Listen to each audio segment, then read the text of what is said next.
Bonjour mes amis, et bienvenue en Pendu dans le Cercle de Lune. Hello friends, if this is your first time here, welcome. Thank you for coming. I'm pleased to meet you. If you've been here before, thank you for returning. I'm truly honored. Friends, if you are a returning visitor, you know that from my attempt at a French introduction that this is my series in which I use Terre de Marseille adjacent or antique Italian decks to help me unpack a central message to my larger spread that I film earlier in the week. And these days, this year, I've been doing a deep dive into the Lenormand system. So I do a Lenormand spread. And this spread helps me to get a more clarity, helps to get a more concise message from that larger spread. So it really is beneficial if you see that video first and then come watch this one, because to know why I'm reading these cards in the way that I am reading these cards, it will help you to know what that spread was all about. So I'll put a card up here so that you can click on it and jump on over and watch that video first and then come back. You can watch these videos in bits and pieces. It's all up to you. You don't have to sit and watch it from beginning to end, right? So watch that first, then come back. Now, just in case you have done that already, maybe you watched it in bits and pieces and you'd like a little bit of a refresher. So what was the title of that video? It was Cut Through the Clouds.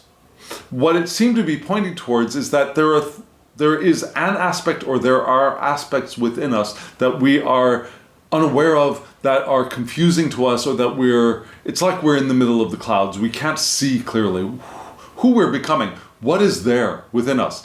And the suggestion, I think, was very strong that we discover that aspect or those aspects, and perhaps through journaling might be helpful. And by ending the confusion, we will find a renewed loyalty to self, a renewed self-reliance, a renewed beneficial relationship with self. Because right now we don't really clearly know who we are and who we're becoming, right? I think that was pretty clear. And the tarot cards also pointed towards some introspection and discovering, and then being able to release our power to create.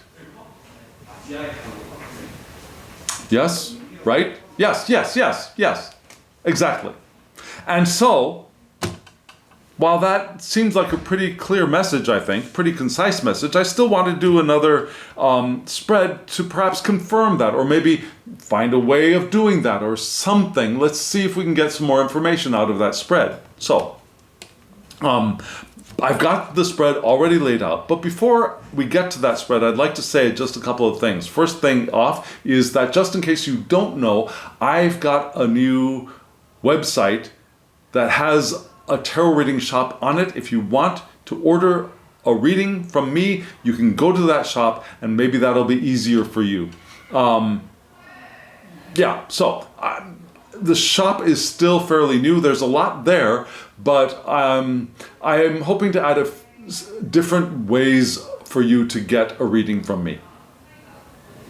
Go check out what's there now, and maybe later, maybe in a year, I will have other options available as well. Okay, so just taking care of that. And also, I'd like to thank you all of you who comment, all of you who hit the thumbs up button, all of you who subscribed. I want to thank you all for doing that, because you help the community to grow. And it's you who are creating this channel with me. So thank you for doing that. Okay, friends, are you ready? Let me show you the spread all laid out. And then, just in case you are new here, I will describe what it was you saw, and then we'll break that spread into its two major components, and we will read it together. Okay, friends, here we go. Here's the spread.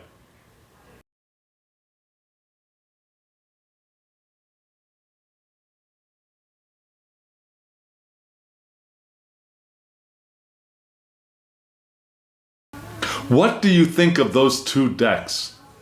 Now, if you're a regular here, you know the Oracle deck below, right? That is the Cercle de Lune, and I'll have a link in the description box below. You can order the deck from Amazon France. There are other places in France you can order it from, and I believe other countries have other possibilities, but the deck is not available freely in every country, but if you order it from France, they ship internationally. The guidebook is available, I think, everywhere through Amazon. So you can search for that on your own, but I'll put a link to the Oracle deck in the description box below. Now, the tarot deck above is a reproduction, a facsimile, I think, by Sullivan Hissman. And it's a wonderful deck, and the name of the deck slips my mind right now, but the name of the deck will be in the description box below, along with a link, along with a web address that you can copy and paste to get yourself over to Sullivan Hissman's shop and see this deck, and maybe order this deck, or maybe one of the other wonderful offerings they have there on their shop. They produce wonderful, wonderful decks. So there are those things. You've got the Oracle deck below and the Tarot deck below. And I think they're lovely. I think they're wonderful. And I'm really proud to have them in my library. So, friends, what you saw above, the 3 cards above from the Tarot deck, they will give us the main message, the main answer to the question which you already saw. What is the central message from this week's Lenormand Spread? Yeah? So that gives us the answer. Now, the 3 Oracle cards below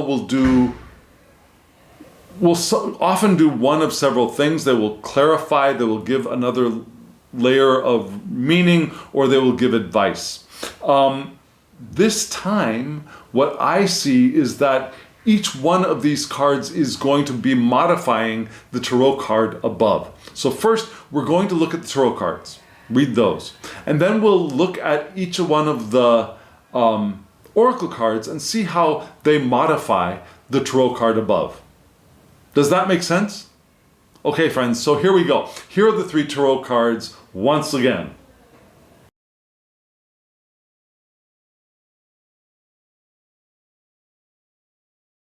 Friends, the Tarot cards you saw from left to right were the Queen of Swords, the 7 of Wands, the 8 of Coins, and the Queen of Swords. 7 of Wands, 8 of Coins, Queen of Swords. Now, why did I get confused? I got confused because, as you might already know, if you've followed this channel with any consistency, you'll know that I read Tarot de Marseille with line of sight, which means that I check to see if there are any people in the cards, and if there are people, or sometimes animals, I will look in the direction that their eyes are pointing, the line of gaze. And that doesn't mean a line of gay men. It means the line of gaze, G-A-Z-E.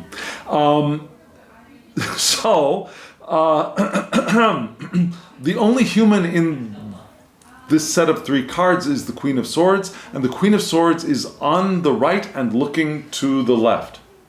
So that's the direction we're going to read these cards. We're going to start off with the Queen of Swords, then the 8 of Coins, and then the 7 of Wands. So look at this Queen of Swords. Look how sad she looks. Yeah, doesn't she look sad? But the colors in this deck and the background coloration is I think it's very, very attractive. I love this facsimile. Cardstock is a little bit thick, makes it a little bit difficult to shuffle if you don't have strong hands, but it's a lovely deck. And who is the Queen of Swords? You see her looking off to the left, right? You see her looking off to the left with that sad expression on her face. She's the queen of complexity, of perspective, and clear-mindedness. Now, she's complex because she's got a lot of things on her head, on her mind. She's a smart woman with lots of ideas, with clear perspective, and she has a very clear mindset. Now, she has a powerful intellect. And she can use that intellect to put her ideas into action, to create from her ideas on her own, all by her lonesome. She doesn't need anybody else because she's got the smarts and she knows what to do with those smarts, right? Now, she can be stubborn and she can be defensive about her ideas, but she's got those ideas and she'll say what she wants to say. She'll speak her mind. She's the truth teller. And sometimes that truth is painful. Sometimes she comes off as the major B word in the room. But she's not doing it because she's being mean. She's doing it because she knows it's right. She knows what she sees is what she sees, and what she sees is right. Yeah, she sees clearly. That doesn't mean that she's closed-minded. She's open to other ideas. She's open to discovery. She's open to new ideas. And so she's open to the new stuff, but she also knows that what she knows is right. That makes sense, yes? So this is the perspective that we, I think, want to begin with. We want to find our inner Queen of Swords, whether we're in male bodies, we're in female bodies, we're in intersex bodies, we're in trans bodies, we're in cis bodies. That makes no difference. We all have an inner Queen of Swords. I have one, you have one. And we want to discover our inner Queen of Swords. And maybe allow other aspects to make her more easy to socialize, to interact with other people, because sometimes she can be a little bit harsh. We want to be able to interact with other people, but we want to be clear. We want to know. We want to have a clear perspective and clear understanding. And where is she putting her attention? She's putting her attention on the 8 of coins. Which is what? Yeah, 8 is perfection, it's fullness, it's abundance. So this is the abundant and prosperous fullness of resources, of health, of work, and being open to abundance as well. That's what the Queen of Swords has on her mind, being open to abundance and feeling the abundance that's there, taking care of herself, nurturing her health. Being in balance with nature as well. Yeah? She doesn't use her sword always to cleave nature into bits, but rather she can use it to find balance and harmony and uniformity and wealth. That's where her attention is right now. Yeah? A harmonious flow of energies. She wants to move forward slowly and with patience, with clarity, recognizing her abundance and discovering more, open to finding more abundance, right? Which is living an intentional life, I believe, one of the major components of that. And with that, she flows into what? She flows into the 7 of Wands. And 7s are where we take that energy of the suit of the element and we move it out into the world. So the Wands are our creative, passionate work. It's our inspiration. It's our sexuality as well. So the 7 of Wands, we take those things out into the world and we help other people with our passion, with our inspiration. We're humanitarians. We're also leaders. And we carry our leadership out into the world. As queens of clarity with abundance, we take our role as leader with enthusiasm and with openness.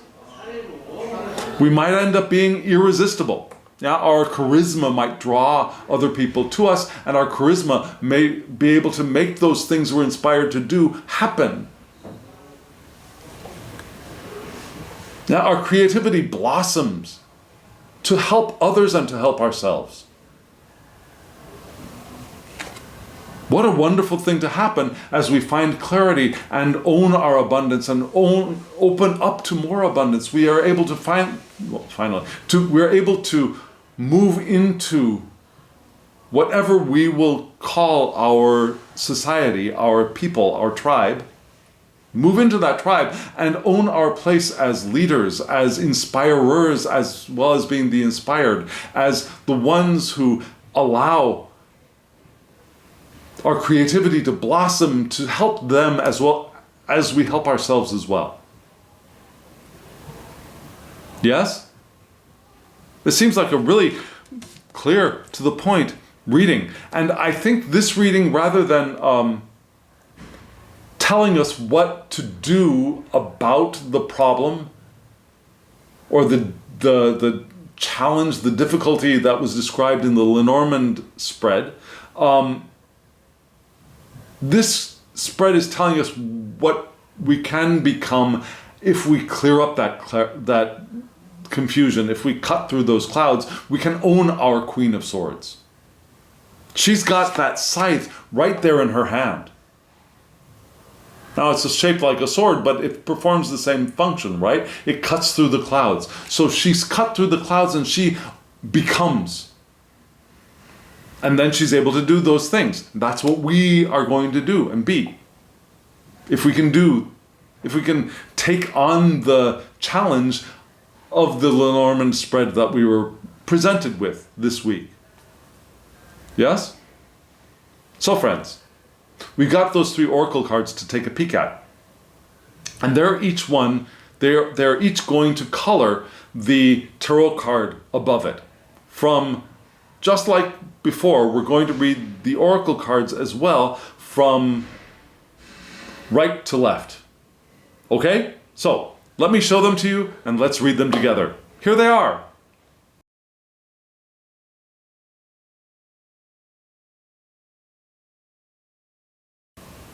Okay, friends, you saw the cards. And because we are in an English-speaking environment, let me tell you the cards from left to right. We're going to read them from right to left, but from left to right, you saw the beggar. That's the name of that card, is the beggar. Then the cornucopia, and then the time is how it is titled. Not time, the time. Okay, so we're going to start off with the time because we're reading from the Queen of Swords perspective. So this is the time, and it looks like Saturn to me. Yeah, it looks like Father Time. And the card is associated with the planet Saturn. Right? There's a side title, if you don't know. There's a side title there, which is Fatalité, which means fate, not fatality. It means fate in English. Fatalité. And in the card you see a scythe, right? The scythe reminding us of what? The scythe card from the tarot spread earlier in the week.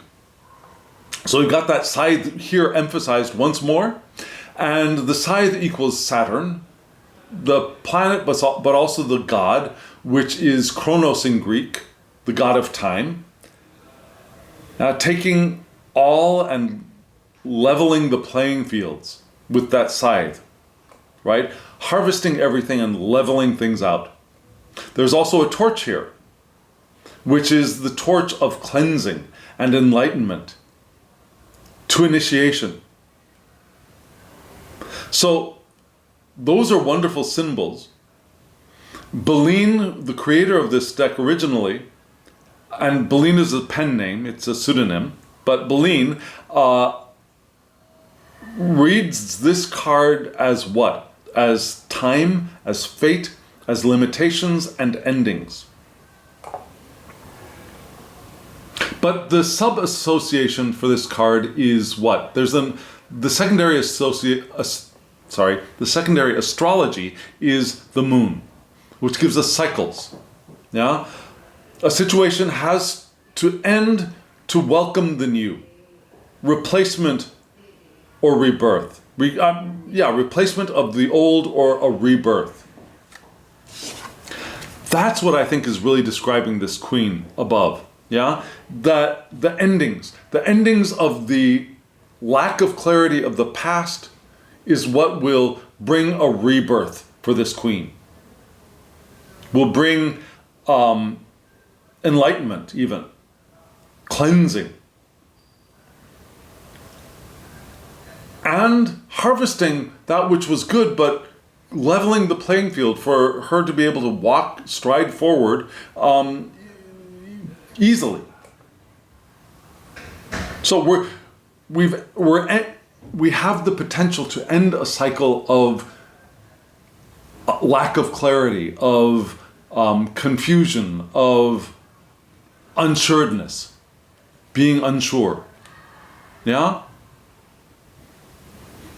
So, the next card we have is the the cornucopia card, which is associated with Mercury, a very quick moving card, a planet I should say. The side title for this card is Argent, which actually is silver but means money.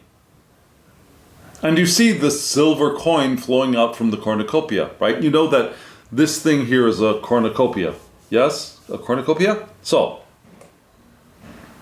the cornucopia is a symbol of wishes and fulfillment, of harvesting blessings in life. Right? For Beline, this is the card of financial windfalls, of good fortune, of income investments, of the good materialization of our heart's desires. Yeah? Investments looking good. What we want can come true. The sub-astrology or the secondary astrology for this card is Venus, the planet of connection, of love, of beauty, right? Venus gives us being a lesser beneficent ruler. She's the giver of material blessings. Yeah? Jupiter supersizes everything. Venus gives us normal-sized material blessings. So we get that from Venus here. And she will help to soften some of the harshness of the next card, I believe. Yeah? So, what do we have? She is modifying what? She's modifying the direction that we're moving in, which is the Eight of Coins. So, which was that balance with nature, abundance, open to new abundance, right? That abundance could be financial, but it could also be good fortune and our heart's desires coming true. If we get that clarity with the Queen of Swords, and we end the past cycle of confusion and lack of clarity, we can move in the direction of this, of what we want manifesting, materializing, abundantly, with harmony, with uniformity. All the good things in life, right? And then we move into the Beggar Lady. Yeah? The title is The Beggar. We have here the side title being, right there, Infortune, which means misfortune. Now here we see an elderly lady. This elderly lady is Saturn, again. Aging and the ravages of time have taken hold on her. She's the feminine aspect of Saturn, maybe? Yeah? She's got a gold crutch, though, which is a symbol of faith. So she's walking forward, suffering the ravages of time. She's the feminine aspect of Saturn, and she has faith. She's leaning on some spiritual wisdom. And for Beline, this card says that we are experiencing the dangers of time, aging, infirmity, destitution, and solitude, maybe. Maybe we've had bad luck or misfortune, or we made poor choices. The secondary astrology for this card is Saturn, which leads us towards disappointments and trials. But with Venus next to it, that experience might be short-lived. So maybe this card being under this card might be telling us that as we move out into the world, doing the humanitarian work, doing the work of the good leader, inspiring other people, creating the blossoming of our creativity for ourselves and others, we might be able to ameliorate, to solve the problems of people feeling like time is wearing them down, that they are unlucky, that we can help them work around the poor choices that they've made. Maybe we're able to work around the poor choices we've made. Remember, in the Seven of Wands, we're moving out into the world, but we're also helping ourselves as well. So as we help others to course correct around those poor choices they've made, we will also be doing the same thing for ourselves, course correcting around some of the poor choices we've made. And we can lean on our faith in ourself, faith in the fullness of self, being the infinite beings that we are, inhabiting and co-creating these beautiful human bodies we are manifesting as, right? We are doing all of that, and we can help others. We can be of service to others as self as we move into our Queen of Swordsness, right? Having moved out and finished a cycle of lack of clarity, moving out into our abundance and opening to more abundance, and our dreams coming true, and we from that experience we are able to carry that out into the world and be of help to what is that called? To be a salve to the people around who have been feeling that sense of the ravages of time, of misfortune, of suffering the consequences of some poor choices they've made. As we are of benefit to ourselves because we've made some bad choices in the past too. Right? That's part of being human. So now we're here at the point of healing and growth and creativity and inspiring others as we inspire ourselves, of leading well, of being there for others.